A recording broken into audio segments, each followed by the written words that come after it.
Une recette de mochi avec 3 ingrédients. Ça te dit?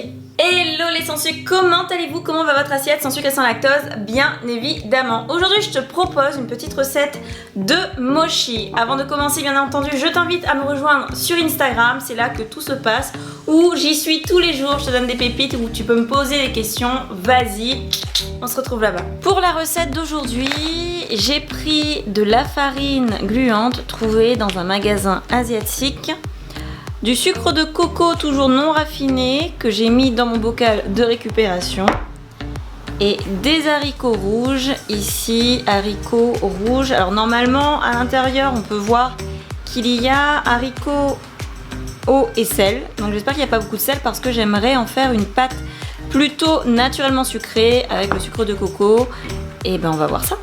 C'est la première fois que je fais cette recette et je l'aime déjà puisque tu vois qu'il y a 3 ingrédients. Hop là, il manque l'eau pour le riz gluant, pas d'inquiétude. Et je me demande même si je vais pas récupérer l'eau des haricots rouges. Ce serait très sympa. Donc on commence par égoutter. Hop là, il en reste dans le fond, je vais prendre une cuillère.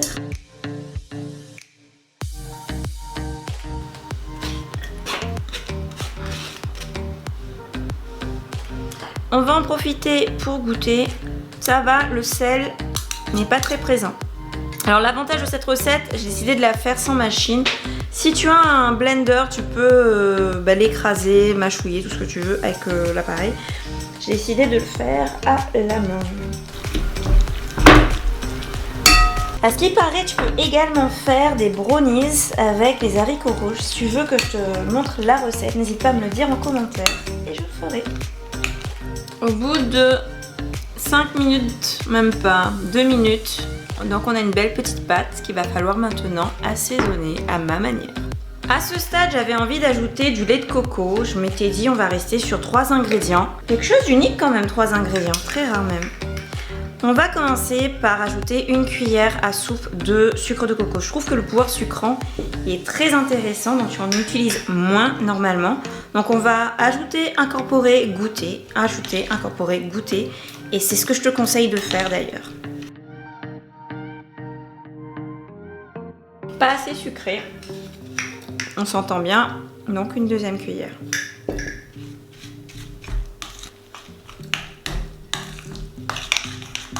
Je t'avoue que l'aspect est pas très joli, ce n'est pas grave, on va faire avec, on va goûter. Et là ça commence à être intéressant. On va juste ajouter une demi-cuillère et normalement on est bon. Dans la pâte à mochi, normalement tu mets du sucre. On va remplacer par du sucre de coco. Et on va voir qu'est-ce que ça va donner. Donc si tu utilises du sucre dans la pâte, c'est pas non plus obligé d'avoir quelque chose de super sucré ici. Ce que nous cherchons, c'est quand même un équilibre. On goûte. Hop là. Parfait. Et on va réserver au frais. Maintenant, on va s'attaquer au mochi mochi et plus précisément à la pâte mochi mochi. Donc, j'ai pris la farine de riz gluante. Alors, j'ai ce verre-là. Bon, c'est à vue d'œil. J'ai pris 3/4. Donc, j'espère que tu sauras à peu près combien c'est. Ce sont les verres normaux qui ont perdu toute leur gradation. Ça, c'était un 250 ml de mon souvenir. Et j'ai pris 3/4 de farine gluante.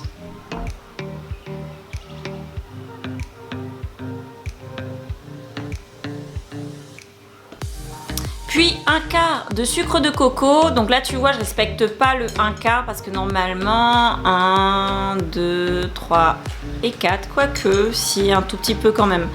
1/4 de sucre de coco. On va pas tout mettre parce que ça me semble beaucoup. Donc on va juste mettre là. On mélange. Puis tu ajoutes 3/4 d'eau. Tu feras attention, j'ai pas vu qu'il y avait le coco dedans. Du coup j'ai perdu le coco, ce n'est pas grave. Toi tu feras attention bien évidemment.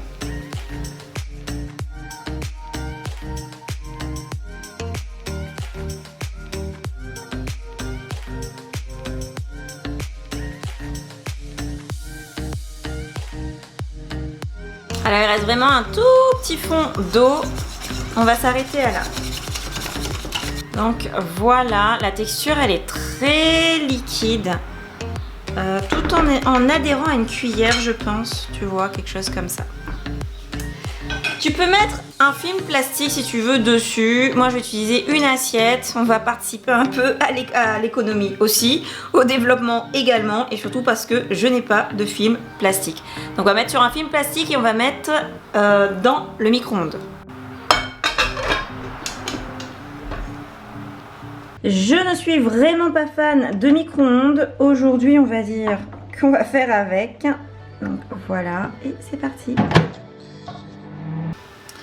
Au bout d'une minute, on regarde. Normalement, j'aurais dû voir une pâte se former. C'est pas encore le cas. Peut-être j'ai pas assez de farine. On va mettre encore une minute. Si c'est trop liquide, on va rajouter de la farine bouillante.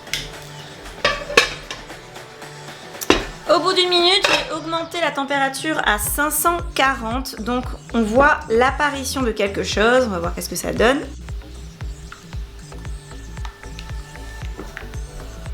Donc on voit hop là qu'il y a quelque chose qui s'est solidifié, donc pas de panique, on mélange bien pour que ce soit bien uniforme et on va remettre une minute.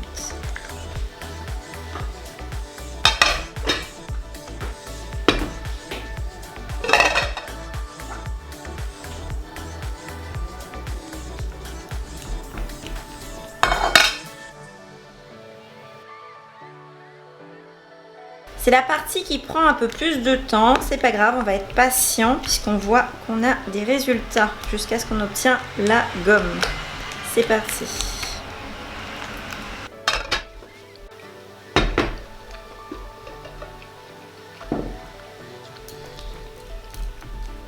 Alors c'est trop bien. Au bout de je ne sais trop combien de fois, 5 je crois, on arrive à commencer à voir quelque chose.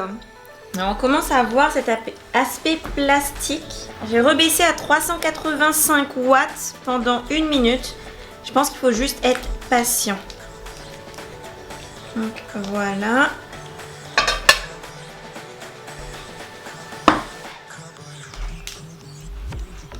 Alors là on commence à voir.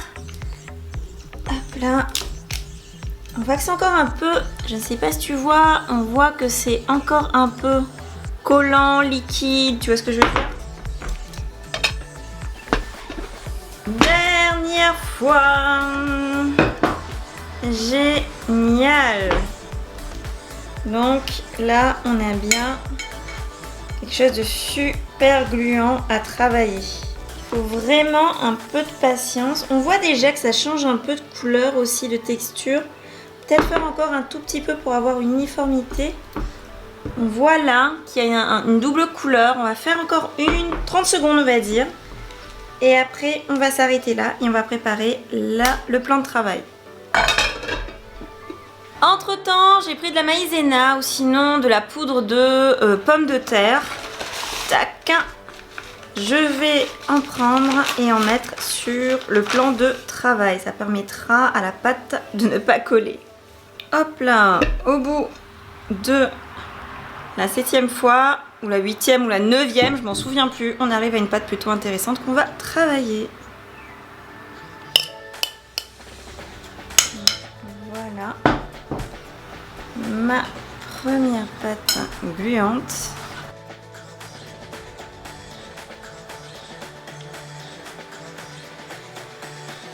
Si tu vois que ça coule, tu ajoutes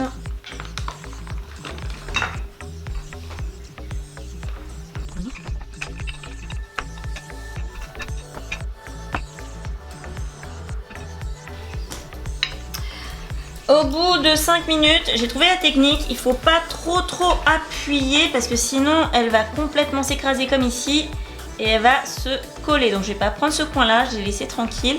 Ici par contre on peut encore la décoller, il faut vraiment bien recouvrir ton espace de travail de... Hop là, moi c'est de maïzena, c'est-à-dire de la poudre de fleurs de maïs. Et voilà. Alors je vais prendre un verre simplement pour faire les ronds de mochi. On va voir qu'est-ce que ça donne. Et voilà, on enlève le surplus. Pas que ça me gêne. Et on va en refaire, bien évidemment. Puis à l'aide d'un pinceau ou d'un papier absorbant pour moi, on va enlever le surplus. Hop là. de farine de maïs. Voilà ma pâte, ma première pâte à mochi.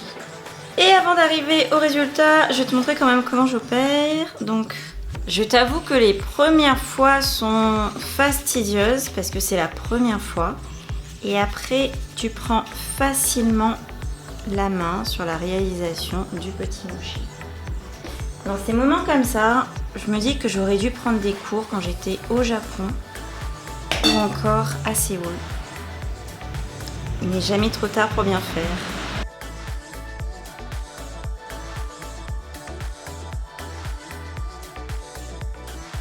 Alors bien sûr, je ne pouvais pas terminer la vidéo sans goûter.